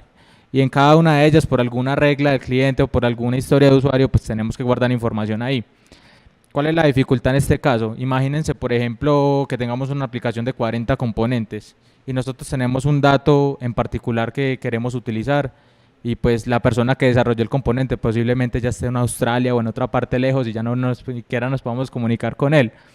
Entonces, eso sería un problema, ¿cierto? Y eso nos quitaría tiempo del desarrollo, nada más para hacer el análisis. Bueno, ese es el, digamos, primer patrón o antipatrón que nos encontramos. El segundo patrón es muy similar, consiste en lo siguiente, tenemos el mismo, digamos, el mismo árbol de componentes y, no sé, estamos trabajando para un proyecto de una aerolínea, ¿cierto? Entonces, en el proyecto nos dicen, vea, hermano, usted tiene que tener un formulario en el que va a comprar las personas los tiquetes, pero antes de que la persona cargue o empiece a llenar el formulario, le va a salir una modal, como ya lo dijo el compañero, es digamos una solapa que le sale encima en la página y le va a hacer una pregunta al usuario de que quiere que si quiere que se le haga un descuento, digamos, por sus millas de viaje. Entonces, digamos, lo ideal para nosotros es que con respecto a lo que nos digan en la modal, pues el formulario cambie en el sentido de que, digamos, nos dé un valor más económico o algo así. Entonces sería algo como, hey, React, por favor, haznos que, por ejemplo, el componente formulario y el componente modal estén ahí pendientes y que cuando la modal cambie, entonces el formulario genera el cambio. Lastimosamente, pues por diseño del lenguaje, no podemos hacer eso de una manera como tan sencilla, entonces tenemos que empezar a aplicar diferentes patrones. Entonces un patrón muy general es que, por ejemplo, llegas y le pasas un callback desde la app a la modal. Entonces digamos que cuando la modal responde, ese callback vuelve y sube a la aplicación y cambia un dato y el dato baja el formulario. Entonces es como yo me tengo que comunicar siempre con un pariente en común para poder comunicar esa formación. Entonces tenemos que tener ahí siempre como alguien de pivote que nos sirva. Vuelven los problemas de escalabilidad. Imagínense que los componentes están otra vez 30, 35. Muchas veces los componentes pueden llegar a tener las aplicaciones grandes pueden llegar a tener ese número de componentes. Entonces sería como llegar y empezar a encontrar, digamos, padres en común que nos puedan ayudar a hacerlo, y pues si están muchos niveles por allá abajo, pues la aplicación se va a empezar a ver, digamos, rara o puede tener problemas de performance, ¿cierto? El tercer patrón es... Sí. El tercer patrón, que es muy común, se llama prop dealing. Consiste básicamente en que si tú tienes un componente A y tienes un componente Z y quieres pasar una información entre ese componente A y componente Z, pues tienes que bajar por todos los demás componentes pasando esa propiedad. Entonces imagínense, por ejemplo, que ustedes tienen, no sé, un TL sí, básicamente un TL, que les dice, no, el código tiene que tener prop types. Básicamente el prop type lo que nos permite es verificar que en cada componente la propiedad que se pase tenga ese mismo tipo de valor. Entonces usted tendría que llegar desde la aplicación, ir pasando este valor y comprobar la propiedad, este valor y comprobar la propiedad, este valor y comprobar la propiedad. Entonces sería, digamos, algo demasiado mamón. Entonces para eso les traje un ejemplo. Si bien posiblemente el código que van a ver a continuación no es muy fácil, de hecho no se ve nada, no se ve nada. Pero si ven estas pequeñas cositas amarillas que se ven ahí, cada una de ellas representa un componente de React. Entonces imagínate que vos tenés un dato por acá arriba y lo tenés que llevar hasta por acá abajo. Y estamos hablando del árbol de componentes de Netflix, un proyecto que no debe ser nada fácil ni nada dudoso de calidad. Entonces imagínate todas las reglas que tenías que escribir de aquí para abajo, ¿cierto? Entonces, pues eso nos lleva más o menos como al meme, como que cuando el negrito estaba así desesperado, ¿cierto? Entonces es un problema grande de escalabilidad que tenemos que manejar. Entonces, ¿cómo vamos a manejar esto? Esto lo vamos a manejar con una librería, lo siento, mal internet, una librería que se llama Redux.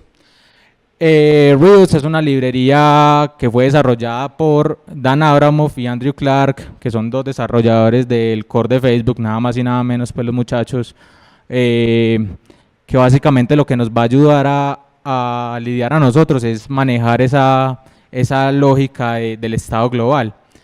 Yo me he encontrado muchas veces con desarrolladores que de pronto habían hecho esto antes por su propia cuenta y ni siquiera se habían dado cuenta que es como, bueno, yo estoy haciendo una aplicación, por ejemplo, en Vanilla JavaScript y tengo por allá un objeto gigante donde están guardadas todas las variables. Entonces, básicamente eso se puede asimilar un poquito a esto. Entonces, lo que va a ayudarnos a hacer Redux es a desacoplar la lógica global del estado de la aplicación de la lógica, digamos, de los componentes. ¿Qué quiere decir esto, muchachos? Que por un lado va a estar, digamos, como nuestra base de datos en la aplicación y por otro lado va a estar solo el JSX para hacer, digamos, los truquitos que hayan que hacer o hacer lógica de modificadores, como decía el compañero acá, y ese tipo de cosas. Entonces, ¿cómo vamos a poder lograr esto? Eso lo vamos a poder hacer a través de una arquitectura que se llama Flux. Por ejemplo, a mí me pasaba mucho en la universidad que cuando a mí me hablaban de una arquitectura, a mí se me volaba pues la cabeza y no sabía, pues uno pensaba muchas cosas, me pasa todavía. Pero básicamente yo me vine a dar cuenta, por lo menos en lo que yo hago, que una arquitectura es la manera como vos organizás la información y la podés correlacionar para, digamos, sacar un mejor provecho de ella. Entonces, si les hablo de la arquitectura Flux, no es nada raro, no es ningún extraterrestre, como para que no piensen, digamos, como que de pronto les estoy hablando algo raro. Básicamente Flux lo que propone es que vamos a tener unos actores separados y cada actor va a tener un objetivo específico y la información solamente va a ir en una vía, es decir, yo voy a tener, digamos, un ciclo. Cuando hablo de un ciclo es que voy a tener varios actores y uno se va a comunicar con el otro, pero nunca con el anterior, ¿cierto? Entonces, básicamente eso nos va a permitir, digamos, tener ese store del que les hablaba a ustedes ahorita, de que muchas veces uno lo hacía y ni siquiera se daba cuenta, pero lo va a tener de una manera que va a ser muy fácil de buguear, va a ser muy fácil testear y muchas veces muy fácil de predecir. Entonces muchas veces cualquier cosa, cualquier comportamiento raro que tenga la aplicación, pues va a ser fácil de loguear en el sentido de que voy a saber qué es lo que está pasando. Entonces, para eso vamos a ver cómo funciona esa arquitectura. Entonces, ustedes no me creen, muchachos, que si yo toda la semana estuve más o menos pensando como, bueno, un ejemplo fácil en el que se pueda ver más o menos cómo funciona esta arquitectura. Entonces se me ocurrió no sé, como estaba jugando Ace of Empires, la 2, la que todos jugábamos, la que sacamos el carrito con... Sí. Entonces, básicamente, se me vino a la mente esto. Esto es un castillo del siglo XIX. Más o menos, ahí vivía un conde así súper importante. Entonces era de esos castillos en los que había un laguito y la puerta estaba cerrada y ahí habían cocodrilos, pirañas y ese tipo de cosas, ¿cierto? Entonces más o menos la historia viene así. Ustedes saben que los castillos así estaban cerrados pues porque vivían personas muy importantes, toda la familia real, y cada semana venían, digamos, los carretilleros o personas que venían a traer alimentos y demás víveres que, digamos, íbamos a necesitar al castillo. Entonces llegábamos, o sea, el carretillero llegaba, ¿cierto? Entonces llegaba ahí y obviamente pues no podía entrar ni se podía tirar al agua porque se lo comían. Entonces él llegaba ahí y la familia real, digamos que contrató un vigilante que se hiciera pues ahí en el balcón. El vigilante nada más tiene la tarea, o sea, solamente puede llegar y estar revisando qué es lo que está pasando en ese momento, o sea, mejor dicho, lo tienen ahí, sí, o sea, valga la redundancia, lo tienen de vigilante nada más viendo qué está pasando. Entonces, en ese momento él va a llegar y va a estar allá tomando tinto y va a llegar y se va a encontrar de que va, perdón, va a venir y va a ver que llegó un carretillero y que trae frutas. Entonces él, listo, viene un carretillero y trae frutas. Como esto es tan importante, pues él no tiene una palanca allá arriba para abrirle la puerta. Digamos que esas son tareas delegadas a personas que tienen más responsabilidad. Imagínense ustedes no saber a quién contrata, que se le meta la de Troya ahí porque era un man, digamos, raro. Entonces él lo que tiene que hacer es ir acá a esta esquina donde está el cuarto de máquinas. En ese cuarto de máquinas hay, digamos, están personas que son de mayor confianza y pueden enterarse de lo que están pasando gracias a la acción y a partir de ahí determinar como listo, vamos a abrirle al carretillero. Entonces en ese momento el carretillero va a poder darse cuenta de que la puerta se está abriendo pues porque está ahí parado, escuchando y se le dio acceso gracias al cuarto de máquinas. A ese carretillero, como lo estamos viendo, en este caso va a ser la vista. ¿Qué es la vista? El JSX, ¿cierto? ¿Qué son las acciones? Ya vamos a ver lo mismo que el store. Van a ver de pronto que el concepto de store a veces lo va a confundir con el concepto de reducer. Ya les voy a hablar del tema de reducers, pero básicamente tengan esto en mente. La suma de los reducers hace un store. Básicamente un store está compuesto por segmentos. Eso se inventó básicamente porque es como tener tu propia tienda separada por categorías. Entonces muchas veces uno dice, listo, yo quiero tener la información de la UI por un lado. Quiero tener la data y, por ejemplo, de la autenticación. Muchas veces uno llega, llama a un servicio de logueo y él le responde un token, le responde una información del usuario para pintar. Entonces yo quiero separar todo para que no me quede ahí todo en un solo objeto. Entonces van a ver que de pronto, primero hablo de store y después de reusers, pero ya vamos a dejar eso claro más adelante. Entonces, ya es más fácil venirnos a esta gráfica y ver como que todo tiene más sentido en el tema de que la información solo va en una vía. Si ven, acá tenemos ese famoso carretillero que solamente va a venir acá y le va a avisar a las acciones que ha llegado la comida. En ese momento, como él no puede venir acá y decirle, listo, venga, yo le abro, entonces tiene que venir acá. Acá hay varias acciones, es decir, yo puedo llamar una acción, pero puedo llamar muchas. O sea, yo puedo llamar lo que yo quiera acá, solamente que ese es el concepto base. Entonces, listo, se llama una acción que dice, vea, llegó el carretillero con fruta. Entonces él viene acá, listo, entonces llegó la información, el carretillero con fruta, listo, entonces no hay problema. Entonces yo vengo acá y te doy acceso. Como ven, acá están los reducers, que son como los pequeños sectores que nos van a hacer la suma de todo esto. Esto digamos que es un valor conceptual, esto todo el store, pero realmente es la suma de los reducers, ¿cierto? Hasta ahí todo bien. Entonces, teniendo eso más claro, miren lo que vamos a poder hacer. Miren, por ejemplo, de los patrones tan feos que yo les estaba hablando, de que muchas veces uno no sabe cómo compartir información entre hermanos, entre primos.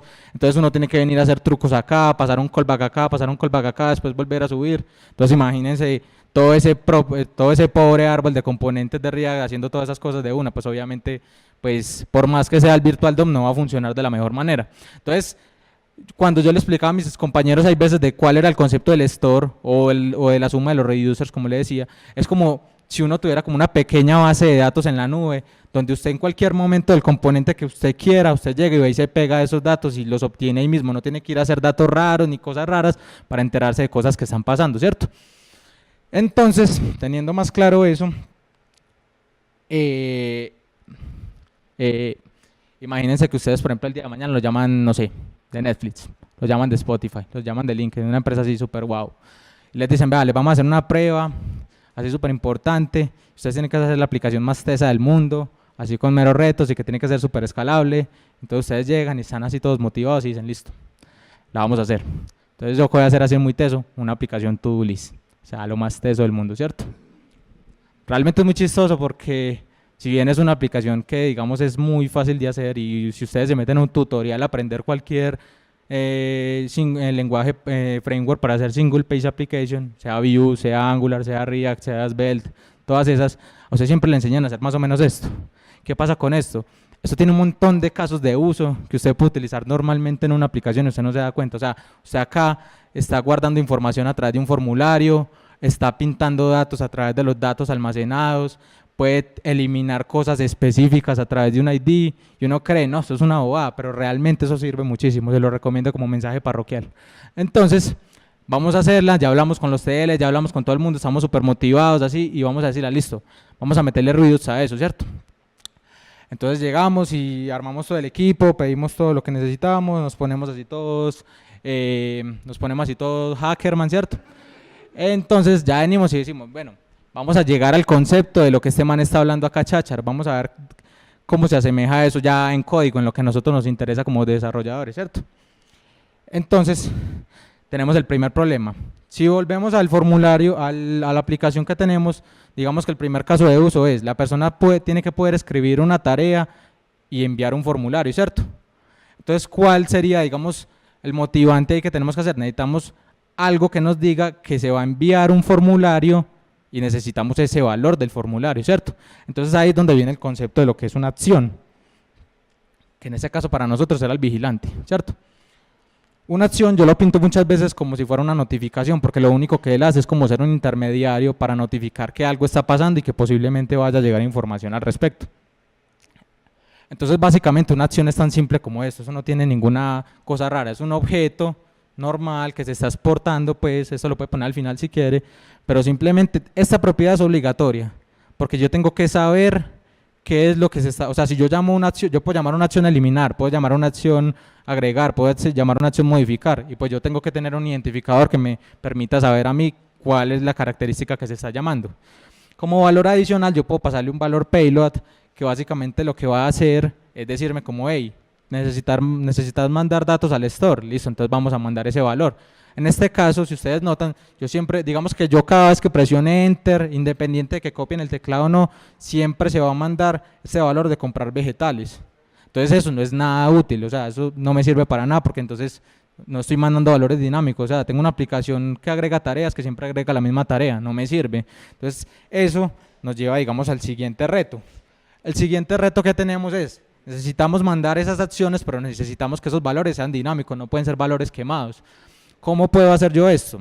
Entonces eso viene al concepto de Action Creator, que es un creador de acciones. Eso tampoco tiene nada raro, sino que eso llega y nos trae un concepto que no le metían mucho en por ahí de tercero a sexto, que es como, hey, las funciones son máquinas que vienen, hacen unos procesos y vuelven y salen, como si fuera una función pura.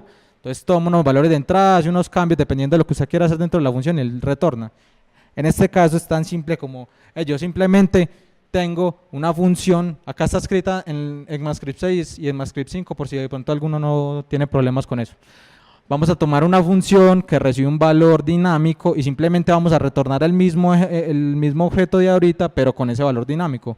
Para los que de pronto no conocen esta sintaxis es, si digamos nada más voy a retornar algo, entonces en la función de flecha la devuelvo ahí mismo y si este valor es el mismo que hay acá, yo nada más mando el primero, ¿cierto?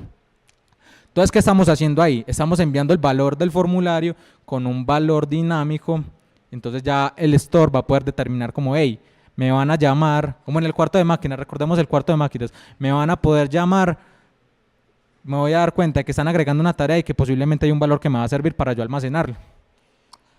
Entonces, luego venimos al tercer reto. Bueno, tenemos que hacer cambios en el store basado en una acción. ¿A qué viene este concepto de hacer cambios en el store? Estamos teniendo nuestra, digamos, pequeña base de datos o objeto global en el cual vamos a almacenar la información. Entonces tenemos que estar pendientes a cuál es la acción que se está llamando para saber qué cálculos tenemos que hacer allá y qué cosas va a cambiar. ¿Qué cosa va a cambiar acá, muchachos? Que si yo agrego una tarea, pues en este caso agrega la primera tarea, entonces vamos a tener la primera tarea y pues por allá vamos a pintarla. Entonces a medida que nosotros vamos llamando tareas, entonces se van a ir almacenando así, digamos, consecutivamente, ¿cierto? Entonces ahí es donde viene el concepto de los reducers, que básicamente son como cerebritos de la aplicación, ¿cierto? Yo les decía que era importante tener eso claro, el concepto de lo que son los reducers, porque la suma de ellos hace realmente el valor del store. Uno realmente cuando tiene un store, es un montón de reducers juntos. Entonces, ¿qué es una función reductora, muchachos? Simplemente es una función que tiene un switch, así de fácil. Es una función que usted llega, esto es una función, mírenla como si fuera una script 5 si quieren. Eso recibe una acción y un estado por defecto, que es esta cosa que hay acá. Entonces yo, por ejemplo, llegué y le metí varios datos, en este caso el dato que va a almacenar las tareas y otros eventos adicionales que de pronto me pueden servir si yo le quiero poner un título o algo así, ¿cierto? Entonces es simplemente una función que tiene un switch. Ya sabemos que la función switch es como si tuviéramos varios if anidados y pues en este caso para nosotros es más fácil hacer un filtro a este tipo de acciones a través de esta estructura. Entonces en el caso de uso de nosotros va a llegar y va a pasar como, hey, se acaba de llamar una acción, entonces el reducer va a venir acá y va a recibir esa acción. ¿Qué acción era? Agregar tarea. Entonces acá en esa acción viene un tipo que es agregar tarea y un payload que en este caso no sé, hola mundo, ¿cierto? Entonces él va a llegar acá y va a entrar por este caso, ¿cierto? Él va a venir por acá, va a hacer la lógica, piensa en la lógica que tenemos que hacer acá, que básicamente es como, hey, coger todos los que habían antes y concatenarle el nuevo, ¿cierto? Y luego vamos a retornar todo lo que había menos a este le vamos a hacer la modificación, que en este caso fue lo que hicimos acá, que es la concatenación de esto. Entonces básicamente lo que hicimos fue, despachamos una acción, la acción tiene un valor y un tipo, ella llega acá y como la acción tiene ese tipo que nosotros necesitamos en este caso, hacemos la lógica, entonces a medida que vayamos presionando enters en este caso, pues la aplicación se va a ir actualizando esas necesidades, ¿cierto? Siempre tenemos que retornar el estado, piensen como si esto fuera, piensen que acá está escuchando toda la aplicación y en alguno de los casos usted no retorna el estado, es como de un momento a otro usted desenganchara la aplicación y le quitara el flujo de la información, o sea la aplicación posiblemente si no está bien validada pues va a llegar y se va a colgar, ¿cierto? Entonces la idea es que siempre se retorne información, si digamos no se llamó con uno de los valores que se ha agregado, entonces se retorna el estado común y corriente pues para que no se dañe. Bueno, entonces como les decía en el concepto del store, el store básicamente lo que es solo la suma de los reducers, ¿cierto? El store solamente es la suma de los reducers, o sea, este concepto, esto es un valor conceptual que es la suma de todos estos. Entonces ahí ya tenemos, digamos, los conceptos claros de cómo va a funcionar nuestra aplicación, pero ahora entonces necesitamos integrarla. Entonces las librerías que vamos a necesitar en este caso son, acá era Redux, me equivoqué, perdón. Era Redux y React Redux. Básicamente Redux es la que tiene todo el core de la información que vamos a utilizar, todos los métodos. Y React Redux lo que nos va a permitir es, digamos, hacerlo de una manera más declarativa. De pronto si alguien ha utilizado Bootstrap o Material, que eso llegan y le vuelven los módulos, todo lo que eran clases vuelven y lo vuelven módulos. Básicamente eso es lo que va a hacer. Entonces que lo primero que tenemos que hacer, digamos, ya para, digamos, montar como tal nuestra propia tienda de Redux. Lo primero que tenemos que hacer, estos GIFs re mal. Bueno, básicamente es como la caricatura en la que se juntaban cosas. Entonces eso es lo que vamos a hacer. Vamos a juntar todos los reducers para hacer ese concepto del store. Eso lo vamos a hacer a través de una función que nos da Redux que se llama combinar reductores. Entonces esas funciones reductoras que teníamos vamos a llegar y las vamos a juntar con este método. Entonces las metemos en este método y eso nos va a decir, bueno, este es el root reducer. Entonces lo que estamos haciendo es preparando la aplicación y la estamos dejando lista para que otra persona la utilice, que es el siguiente actor, que es configurar la tienda. En este caso, cuando vamos a configurar la tienda, es con la función createStore. Ya tuvimos la función combine, que nos permite combinarlos todos para tener solo un elemento. Y ahora necesitamos crearla. Para crearla le pasamos el valor por defecto, que fue esto que acabamos de dejar anteriormente, ¿verdad? Esto lo dejamos anteriormente listo en el paso anterior y simplemente vamos a decir, vea, vamos a dejar una función lista para que cuando nos llamen le pasemos una instancia al store. Es decir, si yo llamara ese método 5 veces, él me crea 5 stores diferentes, siempre con, digamos, 2 reducers, 3 reducers, como le habíamos puesto allá. Luego, vamos a envolver nuestra aplicación. Eso es un GIF más o menos de un burrito. Piensen que la carne y el pelito, pues, es la aplicación como tal. Y vamos a aplicar algo que es el patrón de proveedor, que es como si abrazáramos la aplicación y le dijéramos que ya tiene un contexto, ¿cierto? Para eso se utiliza el API de context, que es de React. Entonces, básicamente, ahora sí vamos a empezar a utilizar React Reduce para que, digamos, sea más fácil. Entonces, como les decía, digamos que la telita del burrito es el proveedor. Entonces, el proveedor va a venir y va a envolver toda la aplicación suya a través de un contexto del store. Ahora, si vamos en retrospectiva, ¿qué era el store? El store era esta cosa que acabamos de crear en la función anterior. Y en la función anterior creaba los root reducer, y a la vez los root reducer era la unión de todo, ¿cierto? Entonces ya la aplicación por lo menos tiene un contexto básico de lo que es. Bueno, rápidamente. Para poder acceder, digamos, a los datos y enviar datos, necesitamos utilizar un método también de React Reduce que se llama connect. Básicamente el método connect es un hook. Un hook es como, digamos, un decorador. Es decir, yo aíslo la lógica que yo quiero que pueda ser reutilizable. Yo digo, ahí listo, todo componente que llame con esa función va a tener esas propiedades que yo volví, digamos, reutilizables. Entonces, no me voy a parar en esto porque voy corriendo. Entonces, básicamente, ese método connect recibe dos parámetros, opcionalmente cualquiera de los dos. Es decir, el primero me va a decir a mí que me dé información, es decir, me está conectando al store. Y el segundo valor me está conectando a mí para mandar acciones. Si yo no quiero conectarme al store, este lo dejo null. O si yo no quiero mandar acciones, mando este null, ¿cierto? Y acá es mi componente. Entonces, básicamente, acá está toda la lógica de la aplicación. Y al final exporto el componente, pero bajo estas propiedades. Ya voy a terminar. Listo. Vamos a dar el ejemplo de qué es traer datos. Si pudiéramos cerrar los ojos y no mirar esta parte acá, primero, pues acá está la lógica del JSX de esto. Pero primero estamos exportando el componente con el método que nos dice que podemos acceder a información. ¿A qué información? Al reductor de las tareas. Si yo quiero, digamos, de la autenticación para que me muestre una cosa o no si está autenticado, entonces el de la autenticación. Entonces es como si por arte de magia este to reducer llegara. A mí esto no me lo pasaron, digamos, el papá no me lo pasó. A mí básicamente lo que me lo está pasando acá es la conexión que hay entre el store y mi componente, ¿cierto? Ese es el ejemplo para traer datos. Ahora, yo quiero enviar acciones, o sea, estoy trayendo las tareas, pero ahora quiero mandar acciones. Recuerden que es como si estuviéramos notificando de algo. Eso lo vamos a poder hacer a través del segundo parámetro, que es el map dispatch to props. Él me va a permitir tener un handler que cuando lo llamen acá, miren que yo cuando mando el formulario llama a esta función y él internamente me está pasando una propiedad que yo estoy definiendo acá. Entonces ya con esto yo le puedo notificar al método, a la acción que vaya al reducer, entonces vaya y haga la operación que miramos anteriormente en el ejemplo de los reductores. Entonces básicamente ese es como el flujo en una sola dirección que podemos ver en este caso. Bueno, por último, ¿cuándo tenemos que usar Reduce y cuándo no?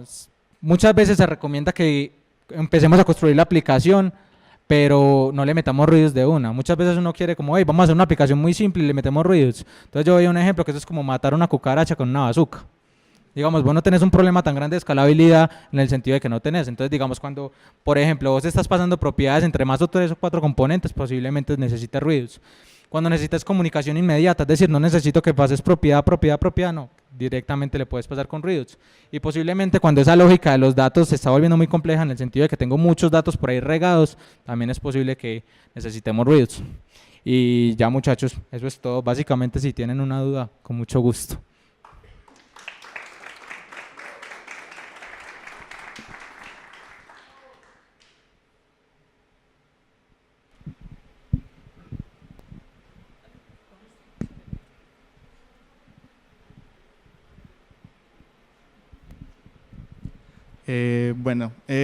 Pues mucho de lo que comentabas era mucho de manejar el estado y creo que lo asociabas mucho a que era un contexto completo de la aplicación. Yo he visto ejemplos donde utilizan lo mismo, o bueno, el mismo concepto de Redux en Angular, en Vue. ¿Qué tan aconsejable es utilizarlo en proyectos, digamos, como Angular, que también ya manejan una herencia de componentes muy diferente, y qué tan difícil es? Bueno, básicamente Redux es una librería que es agnóstica a frameworks, es decir, vos la puedes utilizar en aplicaciones React, que es muy popular, la puedes utilizar a través de Vue con algo que se llama Vutes, y la puedes utilizar en Angular. Pues todos hacen sus propias adaptaciones como para que las personas no se maten tanto, pero realmente esto funciona a través de, digamos, este patrón de...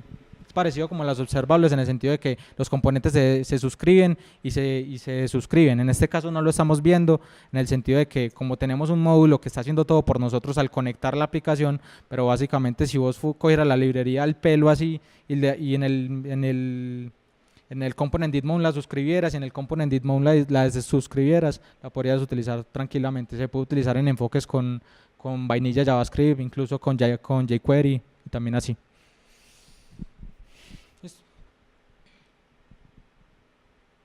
Bueno chicos, muchas gracias.